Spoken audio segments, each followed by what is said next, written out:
आयज आमच्या लयराई देवीची जात्रा आणि धोंड बीन आयज सगळे खूब उत्साहीत आसतली. त्याच्याच बरोबर आमची जी गोंयची लोक आसा ती जी बीन यात्रेची प्रवास करून पयसल्ल्यान येतली आनी आमच्या लयराई देवी आईच्या जात्रेक सहभागी जाताली, तेंचे बरे भशेन संरक्षण करुनी आनी ती आपल्या घरान बरे भशेन पावोनी आनी तिचो आशिर्वाद आमच्या फाटीशी असोच सदैव रावोनी.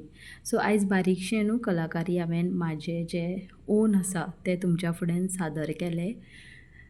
सहजासहजी खुबशे अशे स्केचीस पयल्यात आसतले, बट आयज म्हाका अशें दिसलें की हांवेंनूय कितें तरी म्हाजी कलाकारी दाखोवपाची, जी खूब सिंपल आसा. स्केच काडले आसा हांवें ओन्ली वीथ पेन्सील आनी हें म्हाजें हांवें मना पासून केल्लें आसा. हें अशें कांयच ना की म्हाजे सबस्क्रायबर वाडोंक जाय नाल्यार आनी कितें असो म्हाजो कांयच हेतू ना.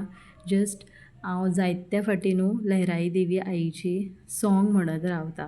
लयराई केळबाई म्हाळसाई मोरजाई सायबिणीचे रूप म्हजे गोंय.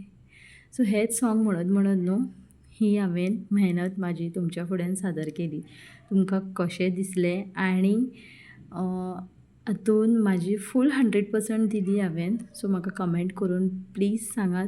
खूब दीस जाले व्लॉग घालिना, बट जायत्या कामान बिजी आसा आनी हेच कामात बळ दिवपाक म्हाजी लयराई देवी म्हाका साथ दिता आनी अशीच आमकां सगळ्यांक साथ दिवपाची. सो बारीकशें हें स्केच जें हांव तुमच्या फुड्यान सादर करतां आनी हेका हांवें बरी हळद पिजर लावन फांती बीन माळलेली आसा.